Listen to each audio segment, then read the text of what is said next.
Hello friends, तो continue करते हैं अपन। कॉम्प्लेक्स नंबर कल हमने पढ़ा था, उसको एक बार रिपीट कर देता हूँ। कॉम्प्लेक्स नंबर अपने पास में जेड से डिनोट किया जाता है और वास्तविक और काल्पनिक संख्याओं का समुच्चय होता है। ओके, इसमें अपने पास में ये रियल पार्ट होता है, रियल पार्ट ऑफ जेड, और ये इमेजिनरी पार्ट ऑफ जेड। ठीक है, और समिश्र संख्याओं का ध्रुवीय रूप हमने ज्ञात किया था r into cos theta plus iota sine theta.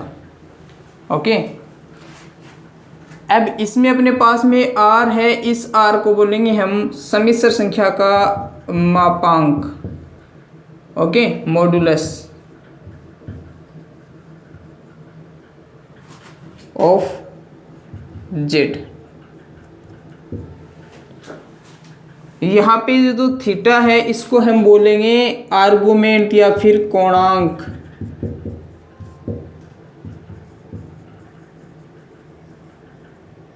Argument of Z. ठीक है, सभी के मान मैंने आपको निकाल के बताए थे। कोणांक होता है अपने पास में theta equal tan inverse B upon ए।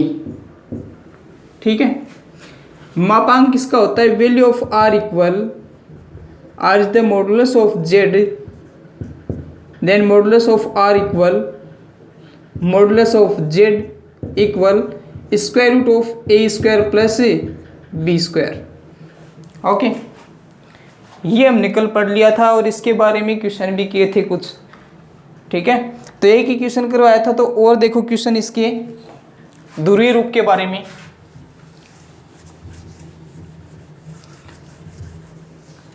नेक्स्ट क्वेश्चन है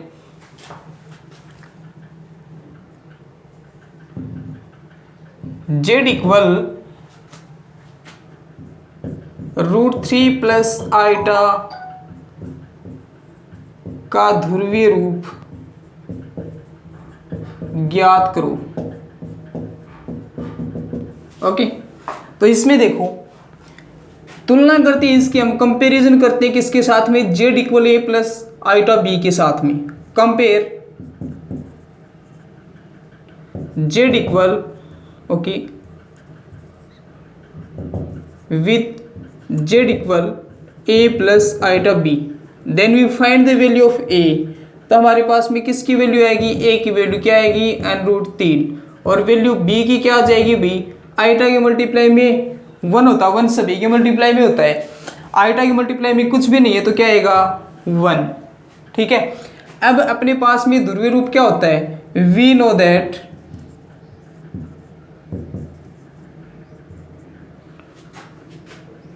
Z equal R into cos theta plus iota sine theta.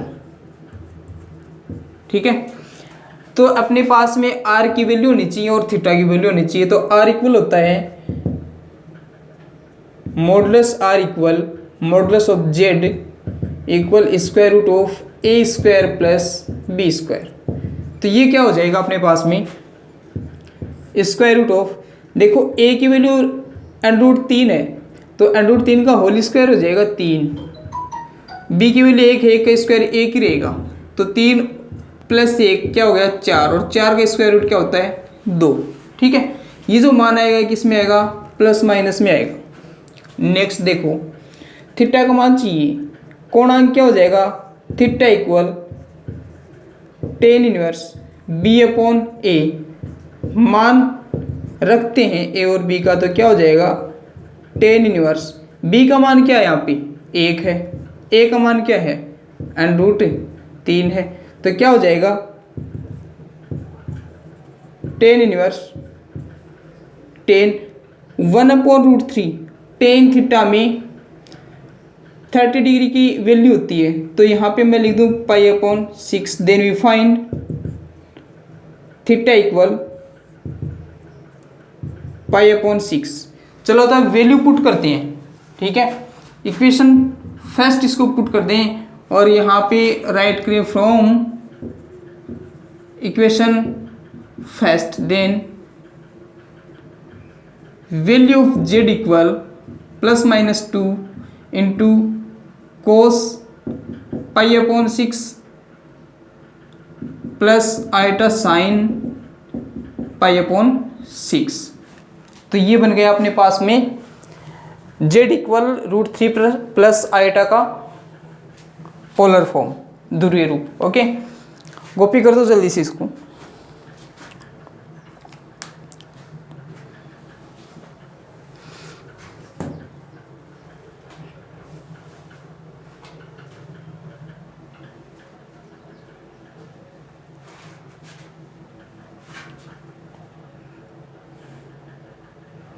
चले आगे, देखो एक क्वेश्चन और लेते हैं।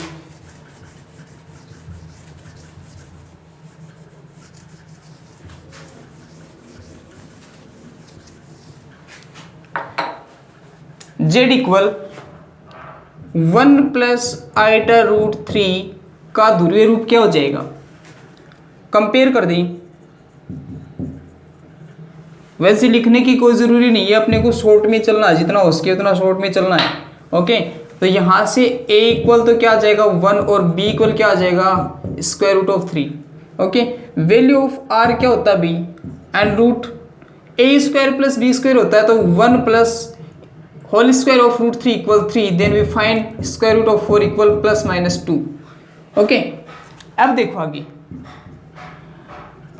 थीटा की वैल्यू चाहिए अपने को, tan inverse b upon a, value put कर दे a की और b की। वैल्यू पुट करेंगे तो क्या हो जाएगा, b की वैल्यू √3 है और a की वैल्यू 1 है, तो अपने को मिलेगा tan inverse √3 upon 1 equal √3 and the value of theta equal tan inverse 10 pi upon 3 then pi upon 3 and polar form of complex number, समिश्र संख्या का ध्रुवीय रूप क्या होता है अभी, r into cos theta plus iota sine theta. Value put करो, करती है अपने पास में क्या आ जाएगा plus minus 2 into cos theta, theta की वैल्यू क्या है पाई अपॉन 3, तो cos pi upon 3 plus iota sine pi upon 3। Okay, कर दो जल्दी से कॉपी।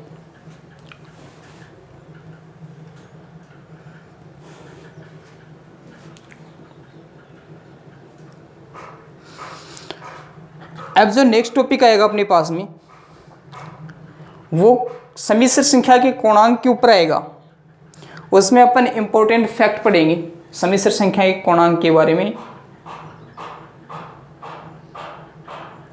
तो देखो हेडिंग लगाओ,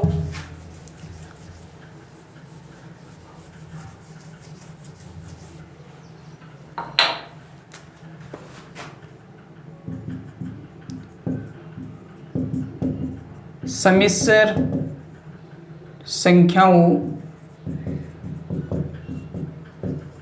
का कोणांक।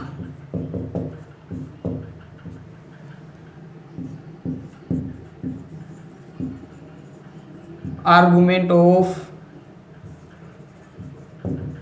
Complex numbers. इसमें अपने पास में जो समिश्र संख्या होती है z equal a plus iota b, ठीक है, इसमें कोणांक किस प्रकार से होगा और कौन कौन सी प्रॉपर्टी अप्लाई करते हैं हम। तो देखो माना समिश्र संख्या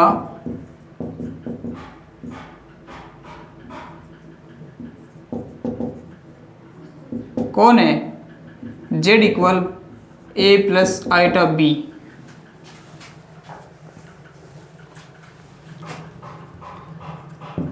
है तो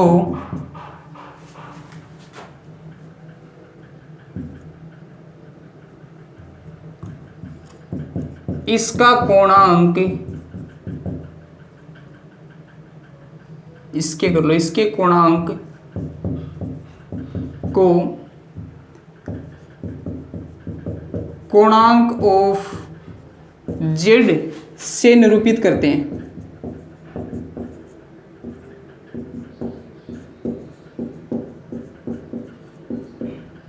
अर्थात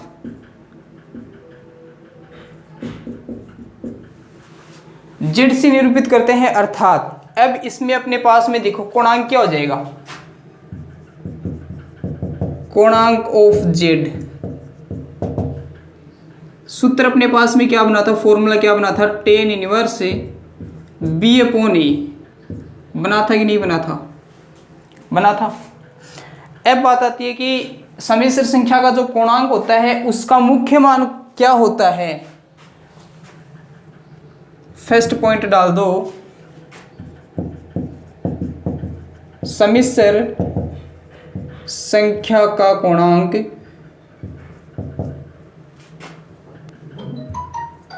के कोणांक का मुख्य मान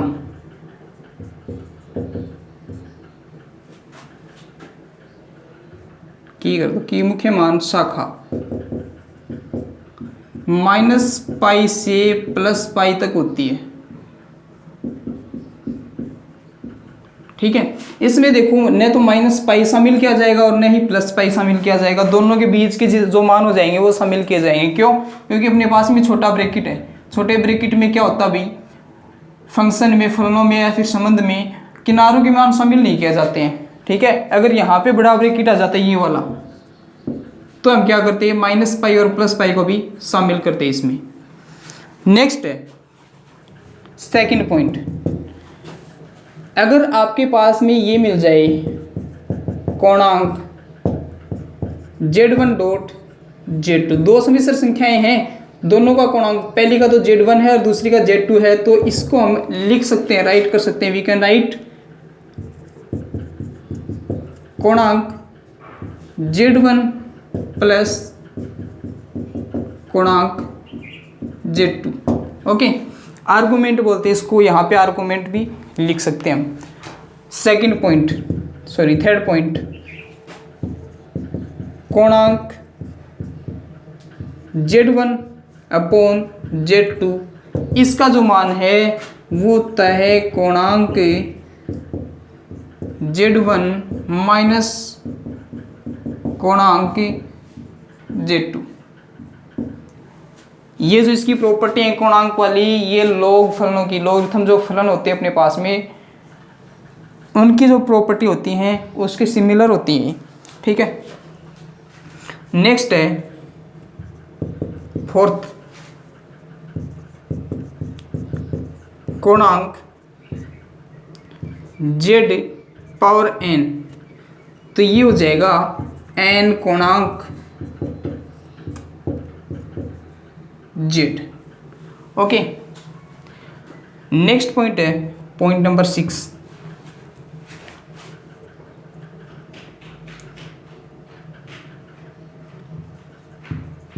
धनात्मक और ऋणात्मक वास्तविक संख्याओं के ऊपर ये पॉइंट लिखते हैं हम। तो इसमें लिखना है शुद्ध धनात्मक वास्तविक संख्याओं का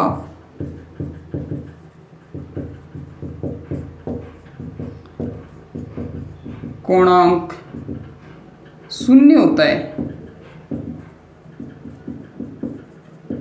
ठीक है, शुद्ध अपने पास में धनात्मक संख्या आ जाए, जैसे कि Z = 1 आ जाए। ठीक है, तो इसमें b का मान नहीं है, b का मान नहीं है, तो इसका मतलब उसका कोणांक क्या हो जाएगा, थीटा = tan इनवर्स मान रखेंगे, अपने पास में a की वैल्यू आ गई 1, तो 0/1 इक्वल क्या हो जाएगा, tan इनवर्स 0, मतलब उसका कोणांक है वो क्या मान ग्रहण करेगा भाई, 0 ग्रहण करेगा। ठीक है, अब दूसरा अपने पास में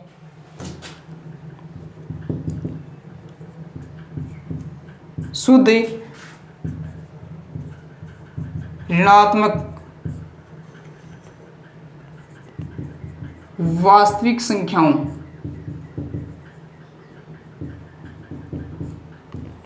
का कोणांक पाई होता है। ओके, मतलब अपने पास में कोई भी शुद्ध ऋणात्मक वास्तविक संख्या आ जाए तो उसका कोणांक क्या होगा भाई, पाई होगा। अगला पॉइंट अपने पास में 7, इसमें अपने पास में आएंगे धनात्मक वास्तविक संख्या आ गई, ऋणात्मक वास्तविक संख्या आ गई।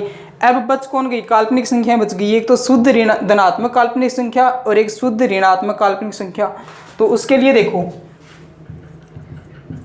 शुद्ध धनात्मक काल्पनिक संख्याओं का कोणांक कितना होगा भाई, प्लस पाई अपॉन 2 होगा, होता है। ओके, लास्ट पॉइंट इसमें पॉइंट नंबर 8, शुद्ध ऋणात्मक काल्पनिक संख्याओं का कोणांक माइनस पाई अपॉन 2 होता है। ये अपने पास में कोणांक के ऊपर नियम और इनकी प्रॉपर्टी है। ओके, अब अपने पास में आता है क्वेश्चन, पहले तो इनको कॉपी कर लो।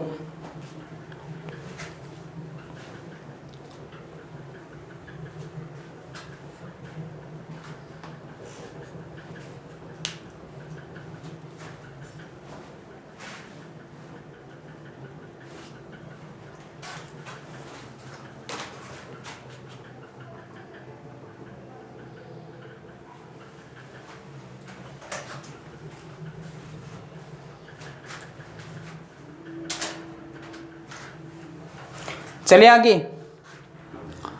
तो देखो, अब अगर अपने पास में कोई सम्मिश्र संख्या है, उनका कोणांक ज्ञात करना होता है। अगर सम्मिश्र संख्या में a और b दोनों का मान या फिर किसी एक का मान ऋणात्मक आ जाता है, ठीक है, या फिर किसी एक का ऋणात्मक एक का धनात्मक आ जाए, तो हम उसके लिए कोणांक कैसे ज्ञात करेंगे। ओके, जैसे कि मैं क्वेश्चन लिख के बताता हूँ आपको।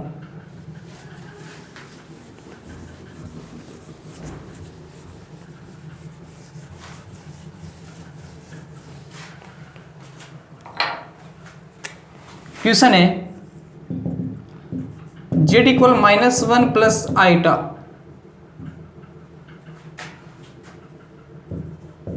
का कोणांक ज्ञात करो। ठीक है, तो इसके लिए देखो मैं ज्योमेट्रिकल ग्राफ बनाता हूं। यहाँ पे एक्सिस है अपने पास में, एक्स और वाई एक्सिस। यहाँ पे a पॉजिटिव होता है कि नहीं होता भी, x पॉजिटिव होता है यहाँ पे y पॉजिटिव होता है। यहाँ पे ये जो x एक्सिस है, इससे मैंने रियल पार्ट ऑफ z को रिप्रेजेंट किया और यहाँ पे इसको इमेजिनरी पार्ट ऑफ z को रिप्रेजेंट करना है। यहाँ पे प्लस y होता है, then we write plus b। यहाँ पे -a और यहाँ पे -b। ओके, ये फर्स्ट क्वाड्रेंट होता है, ये सेकंड क्वाड्रेंट होता है, ये थर्ड क्वाड्रेंट होता है, ये फोर्थ क्वाड्रेंट। अपने को पता है जब a का मान 0 से बड़ा हो और b का मान भी 0 से बड़ा हो, इसका मतलब कौन से क्वाड्रेंट में है, फर्स्ट क्वाड्रेंट। ठीक है, अब फर्स्ट क्वाड्रेंट में अपने पास में तो देखो दोनों पॉजिटिव होते हैं, तो थीटा इक्वल क्या होता है, tan inverse b upon a होता कि नहीं होता। Then we can say theta equal tan inverse b upon a। Okay, ये तो हो गया अपने पास में फर्स्ट वैल्यू ऑफ थीटा। अब देखो यहाँ पे एक वैल्यू तो पॉजिटिव एक नेगेटिव आ जाए। ठीक है, सेकंड कंडीशन ये बनती है अपने पास में, जब a less than 0 and b greater than 0, then we can say second quadrant, मतलब सेकंड चतुर्थांश में है। अब सेकंड चतुर्थांश में है तो थीटा की वैल्यू क्या हो जाएगी, pi minus tan inverse B upon A. Okay, theta equal क्या हो जाएगा, pi minus tan inverse B upon A. अब अपने पास में थर्ड कंडीशन आती है, अगर दोनों की वैल्यू ही नेगेटिव आ जाए, A less than zero and B less than zero, मतलब कौन से चतुर्थांश में हम, थर्ड क्वाड्रेंट में। ओके, थीटा की वैल्यू क्या हो जाएगी, देखो सेकंड में ये था, इसमें एक नेगेटिव एक पॉजिटिव था, इसमें दोनों के आ गए नेगेटिव, तो इसको हम माइनस से मल्टीप्लाई कर देंगे तो क्या हो जाएगा, theta equal minus pi plus हो जाएगा, ये वाला माइनस इंटू माइनस क्या हो जाएगा plus, tan inverse B upon A. Okay, तो यहाँ से ये वैल्यू आ जाएगी minus pi plus tan inverse B upon A. और लास्ट वैल्यू आती है अपने पास में जब A greater than zero and B less than zero, then we are in fourth quadrant.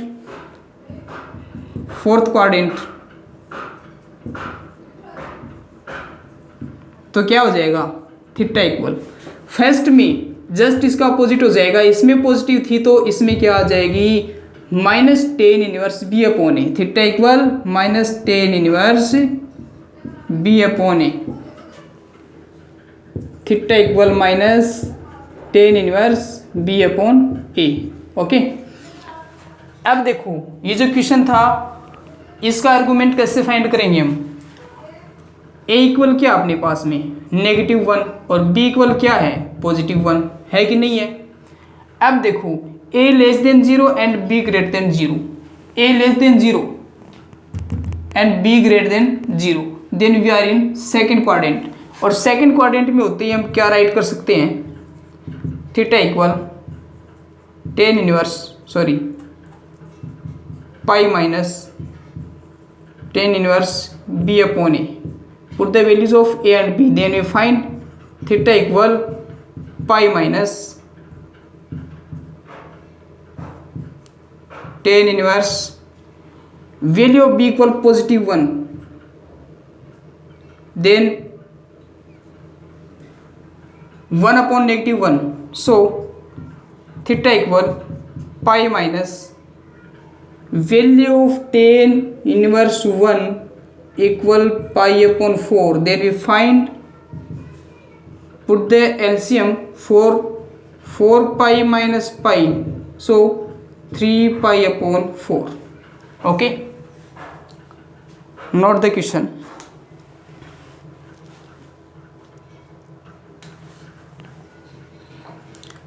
I hope आपकी समझ में आया होगा ये।